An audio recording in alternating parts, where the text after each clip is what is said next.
And we're back. I put together a short list. It's not exhaustive, but enough for us to play with. So I've got a couple of different things here. I've got a Canon camera that I would use to film my project. I've got some propane. I've got a DeWalt Buddy heater that uses that propane. I've got another DeWalt Radiant heater. So we would want to specify that a little bit, 1 pound. And then down here, we'll add another one for 20 pounds.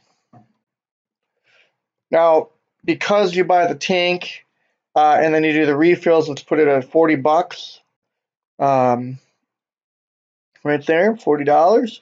And we'll put that as a variable cost. So originally I had this as a fixed cost, but I wanted to talk to you a little bit about that. After talking to an accountant friend of mine, and always seek your own accounting advice. Don't listen to me for ways to file your taxes or anything like that.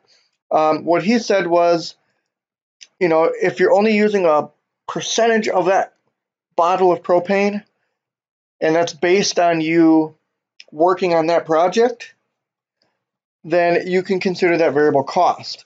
Now, the propane isn't leaving with your project. Like if you sell some coasters or something, somebody they're not getting like half of an ounce of propane with it. So, but that is an expense related to the time it takes to make that product. Okay, so you're heating your garage, making sure your tools are warm, making sure you're warm, etc. Or if this is a torch application, if you're using one of those torches to burn your wood, that would also be considered variable cost because it's related to the specific activity for that particular unit, for that particular item. If you make 10 coasters, then you use that much propane for 10 coasters. It's not the same amount. In other words, it's variable compared to when you only make one coaster. Okay, so just a little bit more on that. It's really the same way that wood glue is variable as well. You use more wood glue the more that you make more coasters and glue them up and things like that if you're using different types of woods, etc.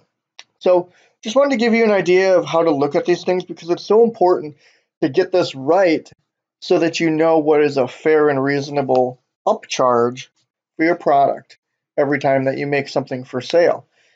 Because 9 out of 10 businesses fail in the first year. And of those that succeed, so the 1 in 10 that succeed into the second year, if they don't wrap their head around this fixed cost, I mean, look how big this fixed cost is. A lot of these items, fixed cost is huge. If you're only looking at, well, I only buy $20 worth of wood for this project, or 10 or $3, and I already have the tools, so you know what? I'll just charge $6, markup of 100%, and out the door I go. Well, you're going bankrupt, buddy. You're going bankrupt because you haven't thought about how are you paying for your tools? How am I paying for my DeWalt planer?